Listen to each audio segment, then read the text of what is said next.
Welcome back to Season 2 of the Impostor Syndrome Files. My name is Kim Menninger, and I am so grateful that you're joining us. When I started this podcast last year, my primary goal was to normalize the experience of imposter syndrome, to make it easier for us to talk about, and to access the support that we deserve. I am so grateful to everyone who has shared their stories with me, and I'm fascinated by the linkages between imposter syndrome and so many other facets of our lives. The conversations that we had last season led us in so many powerful directions. I'm excited to continue these conversations in Season 2. As always, if you have a story to share, please reach out to me. I would love to interview you. And if I can ever support you on your own imposter syndrome journey, I'd love to connect on that too. Thanks again for being here.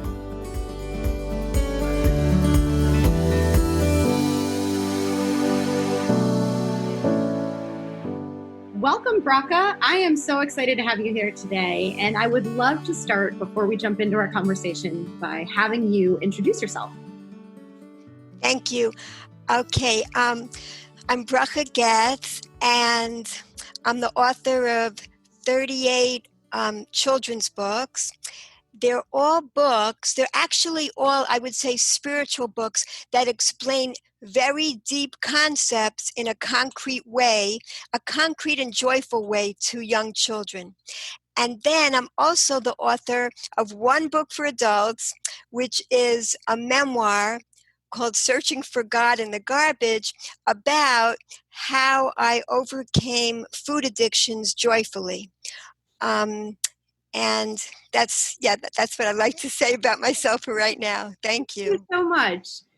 And I'll start by asking you the question I generally lead with, which is, what does imposter syndrome mean to you? And how, if at all, has it shown up in your life or in your work? Okay, great. So I actually had never heard of imposter syndrome until I read about your work. So I began to research what imposter syndrome was after I saw what you were doing. And it reminded me when I was accepted. I went to Radcliffe College, and the president of Radcliffe College when I was there was Martina Horner, and she was doing a study on women's fear of success. It was a really breakthrough study at that time. And what's interesting is that when I was accepted into Radcliffe College, but I graduated from Harvard University, because those were really very years of great change when Radcliffe was in some ways merging with Harvard, and so many things were changing in terms of men's and women's roles. It was like a very dynamic time. So this study that Martina Horner did was, have you heard of that study, the Women's Fear of Success study? No, I have not, but I will. Oh, wow. Oh, that's really up your alley, I'll tell you. Yes, this is I'm going to dig that up after. Yeah, I think it was the beginning of the imposter syndrome, of recognizing that. This is in the 1970s, so this is, really breakthrough stuff that was happening. It discovered that when women were advancing in their careers, they had a real fear of success, of succeeding, which the men didn't have. And I see that your work has a lot to do with women. So I thought that was a very interesting thing to bring up. Why do women have this particular fear of success that men don't have? And a lot of it does have to do with the changing roles, and that women were not in the frontline roles of breaking the glass ceiling. This is a brand new thing that wasn't happening before, very, very rarely, and is still happening more, but not as much as the percentage of women in the world, so it's still an issue. And so I was going to say, for imposter syndrome, that's one of the issues. Women's fear of success is part of it. So women feel like they're an imposter when they get into a high position in a career. They almost feel like an imposter because it was largely a patriarchal society for many years. And so women are uncomfortable in the new role, and they don't have as many role models so they naturally feel like an imposter, I think, for that reason alone, just because it's a new place to be, especially in certain fields, as I think your work brings out in certain fields, especially in STEM areas where women are largely unrepresented. And then I want to bring up another, that's the one area of why I feel there's an imposter syndrome, especially among women. A second reason, which goes for both men and women alike, are the self messages that people are saying to themselves. And this largely stems from childhood, I think. People get a lot of negative messages playing over and over again in their heads that they heard when they were children from their parents. And that creates an imposter syndrome in many people, both men and women alike. So if you hear that, you're never going to amount to anything because you didn't clean up your room, that those put a message in a child very early on, and all these things have an impact. So a person has to actually override those negative messages from childhood in order to achieve the success that they feel they really are capable of. In other words, this kind of goes back to my memoir, Searching for God in the Garbage. There are lots of layers of garbage that get put on top of a person's pure soul that can be put a person down, and so in order to rise up above that, it's not easy. So self-messaging is a huge part of the imposter syndrome. In other words, a person who is succeeding may still be hearing a message from a mother saying, you never cleaned up your room, you can't amount to anything. And they feel like an imposter, no matter, even if they're doing a great job. So that's a second thing. And the third point I want to bring out about imposter syndrome that I've been thinking about is, I think, the most unusual view that you're going to hear of all. And that is that in truth, we all are imposters. And here's the thing. This is what I mean by that. In other words, when we're getting a message that we're an imposter, in certain sense, it's an authentic message. In this way, and it has to do with our egos, in other words, we are connected to a source energy. And if we start to believe that we're disconnected from it, then we feel like an imposter. Because the truth is, unless we feel the connection, this is my own belief that I've come to in my life, and this is again what my memoir is about. If we don't feel the connection to our soul, and that soul connects us to everybody in the world, not only people, animals, plants, it connects us to everything because it's all connected to source energy, and our soul is a part of that source energy. If we don't feel that, then we go around feeling like an imposter. And because in truth, our own self has very limited energy and intelligence, strength. When we connect to the source energy, it becomes infinite. So, and we really can, because we're all blessed with souls. So the imposter part of it is that we think we're physical beings. And sometimes we think we're only physical beings. We're all physical beings, but what we really are spiritual beings with the clothing of physicality. So when we recognize that, that is what removes the imposter syndrome.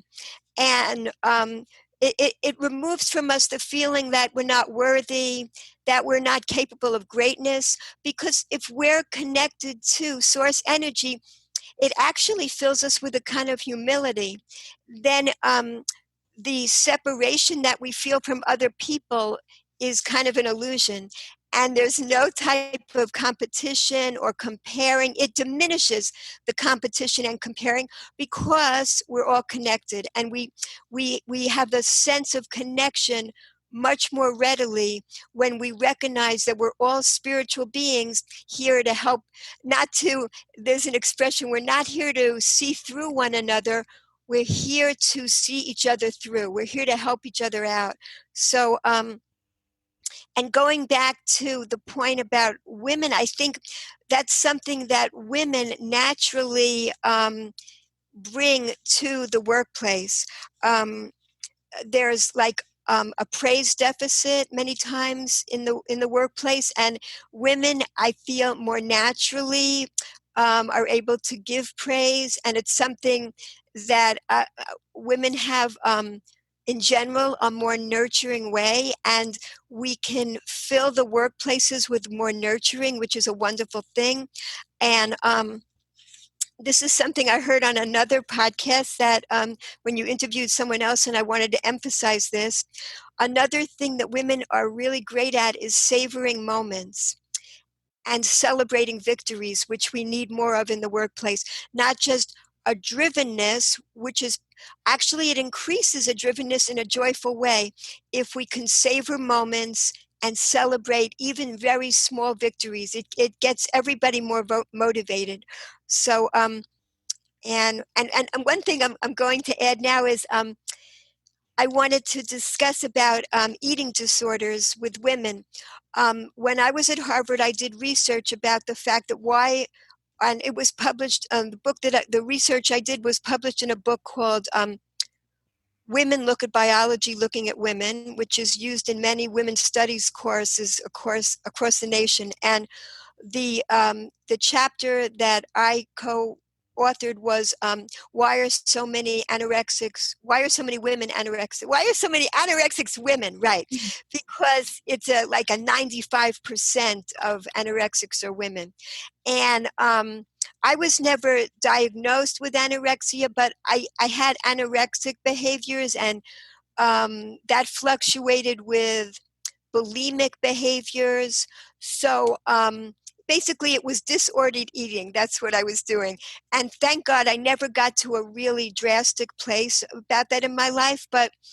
And the reason for that, I think, is what I came to, and what my book describes is that what I feel is that there's a spiritual nourishment that people are lacking, and souls are actually starving for spiritual nourishment, and that has a lot to do with the eating disorders, and not only eating disorders, but addictions of all types.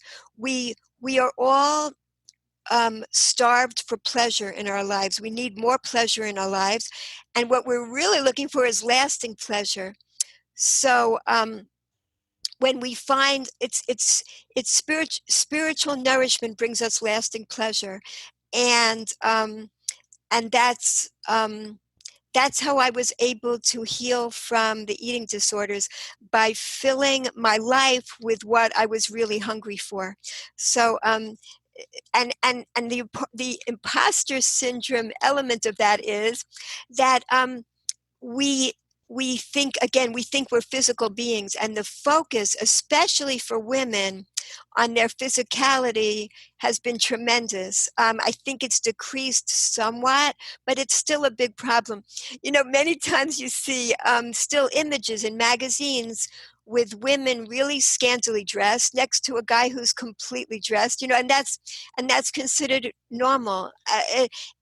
But while if the focus is much more on that we're spiritual beings just dressed up wearing physical bodies, then the whole focus changes, and we're able to get the nourishment that we need, and again, that connectivity that stops us from feeling like imposters. So like my definition of success in those years had a lot to do with becoming like thin and beautiful, and I thought that was part of being successful, until I actually kind of achieved that and saw there was really nothing to that, and I was able to strive for much more to bring lasting pleasure into my life. So I said so much. No, please go right ahead. You said a lot, and I appreciate that. And you hit on a lot of really important points. And going back to the beginning, when you were talking about in terms of the changing roles of women. Yes. So much of imposter syndrome is driven by doing something new, doing something that is outside of your comfort zone, right? You talked about Yes. fewer role models. You also hit on a really important point, which is the messages that we receive from others, especially in early childhood. So we are definitely wired very early on based on Yes. the messages that we are given by the most important figures in our lives, which are typically our Yes. parents. So absolutely all of this feeds into imposter syndrome. Now, I will admit that I don't use the same kind of spiritual language that you do when I think about this. I think it's a Yeah. really interesting perspective, and where I do use similar language is in talking about connectedness, because I do Yes. think that one of the things that we struggle with, particularly those of us who struggle with imposter syndrome, is a sense of not being able to share with other people. Yes.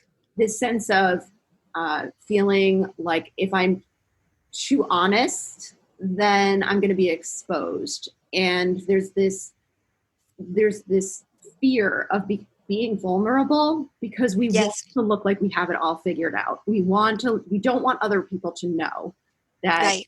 we really don't know, we don't have all of the answers, right? Which no one does. But when Right. we feel like we should, and we're afraid of people finding out, then we remove ourselves from that larger sense of connection that you're talking about, which is so important to our ability to feel good about ourselves in ways that transcend any individual moment, any individual, like you're talking about in terms of physical imagery, all of that, right? I think, having that broader sense of I belong here, I belong in this broader community, I belong in this workplace, I belong on this earth, right? However we Yes. characterize that, there are a lot of people walking around feeling that lack of connection and that lack of belonging.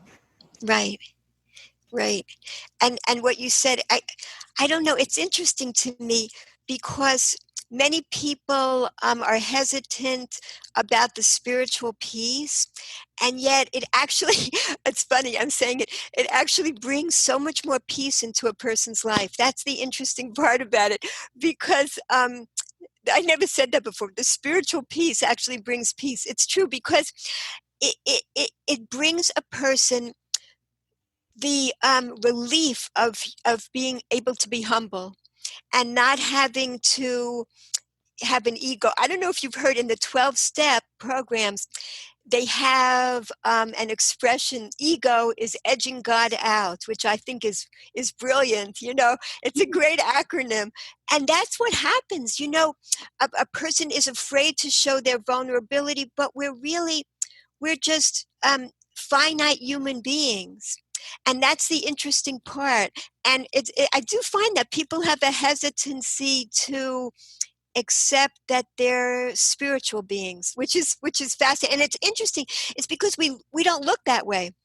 Our physical bodies are here. It's a physical world that we're placed in, and that is really the challenge that we have.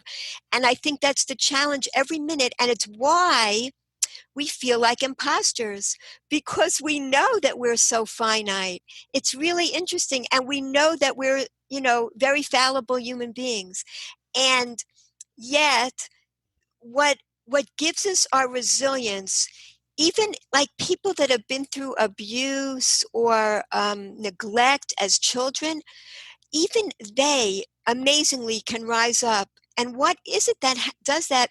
Because all the garbage that's been put on these people, even when they were very, very young, can still rise up, because there's a there's a pure soul within that can still shine. And that's the amazing thing. So even if a person at work has been put down and goes through a hard time, they can still rise up again. And I feel it's because of that spiritual element in them, that infinite resilience that can always overcome. And that can give a person a great sense of relief. They don't have to keep it all on their own shoulders.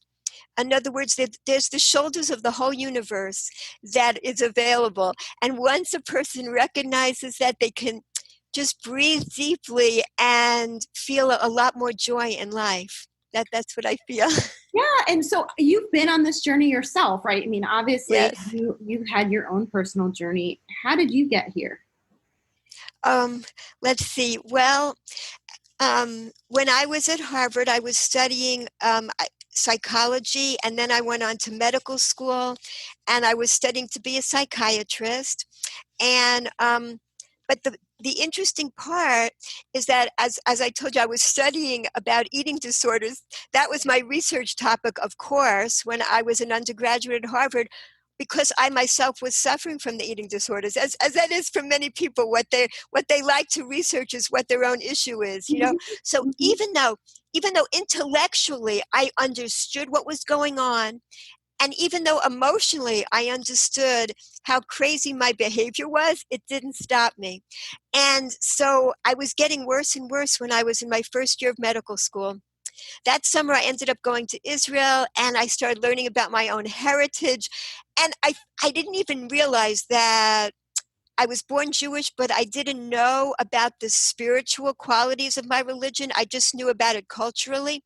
So when I started learning in depth about the deep spiritual wisdom, it right away filled my soul in a way. I'd been searching for years on all different spiritual paths, and I would say social action paths, environmentalism. I was always searching, but this filled my soul in a way that nothing else ever did. And I went on a complete detour in my life. So I ended up living in Israel for 10 years, and everything changed. And I have spent my life really working on in that area, writing books for children on spiritual concepts, so that from early childhood on, a person can recognize that they're a spiritual being, and not have to go through all the years of searching that I did. I feel like I want to give children the tools for happiness from the very beginning in life. So that's what I've been doing, writing. Like one book is called The Invisible Book. It's about all the things that we believe in that are invisible, like gravity and time and feelings and thoughts and electromagnetism. So, like, why is it so far-fetched to believe that we're souls, even though we don't see our souls? Because we see the effects of all these things, just like we see the effects of the spirituality in our life. So I'm explaining that there's many things that are invisible in this world that we do believe in. So let's give a little more thought to the spiritual essence of ourselves as well. And so basically that's what I do. I write these spiritual books, and then I wrote Searching for God in the Garbage to explain my own path, what it is. It's diary entries that I kept from age 12 to 32 of you see the gradual development of the eating disorder, and then how I healed from it. Like, it's all told in the diary and letters and journal entries, so that a person can actually experience it for themselves, to see how that could happen. So basically, and what I discovered about was that the most, I was always searching, what is the purpose of life? And what I learned was something so amazing that a rabbi there taught me was, the purpose of life is to experience the greatest pleasure possible. And that really blew my mind, because it sounds like hedonistic, but that's not, because the greatest pleasures possible are the spiritual pleasures. So I learned about the pleasure ladder, which, like, the most basic level is physical pleasures. And that's why when a person is feeling emotional stress or boredom or loneliness, they may tend to overeat, because it brings them immediate physical pleasure. And a person wants pleasure in life. We all experience pleasure, but they get stuck there unless they substitute in higher pleasures. So then I learned about the pleasure ladder. It goes up, the second level is love, which is doing acts of kindness for other people, appreciating other people. And then the higher levels are meaning, creativity, and then transcendence. And these relate to the 5 levels of the soul, because the highest level of the soul, as I was explaining, it stays pure forever. And the garbage gets piled on top of it. So we always have the resilience, no matter what's happened to us in our lives, to go back to our pure soul. And again, to feel that infinite source of energy so that we never feel like an imposter. Deep down, we are capable of real greatness in this world, and we're here to experience the greatest pleasure. I'm really grateful to you for bringing this perspective, and I have to say you've gotten me a little bit out of my comfort zone, and having it. No, and I appreciate that, because one of the reasons why I do this is because I want to hear different perspectives, and I want everybody to feel a sense of connectedness to each other. And I think that's, in alignment with what you're talking about, right, is that really one of my primary goals of even having this conversation is to normalize the experience that so many of us are suffering with individually. And and you mentioned taking the weight of the world off of your shoulders, right? I think when we can all realize that there is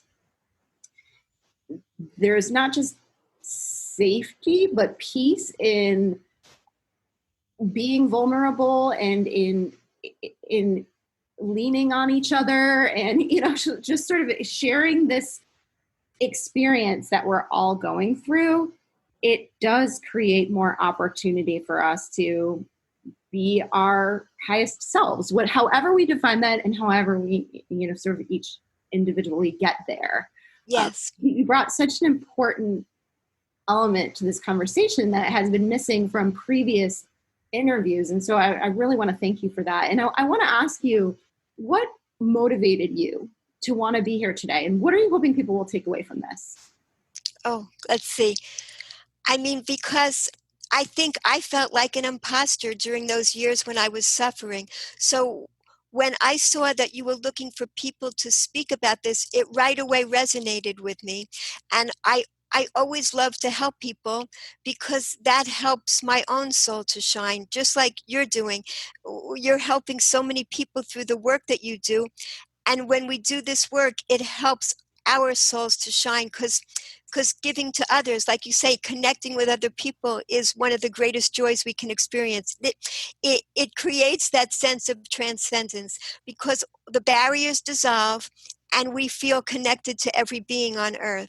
We're all helping each other through.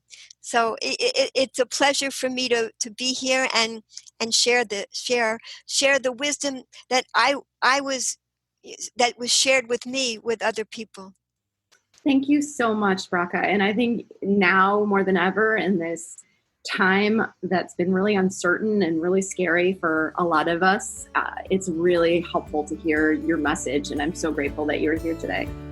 Thank you so much, Kim. Thank you. Thanks again for listening today. If you're struggling with imposter syndrome and you'd like additional support, check out the show notes for more resources or contact me directly. I would love to help you. And if you'd like to tell your story, I would love to interview you. You will find my contact info in the show notes, so reach out anytime. Thanks again.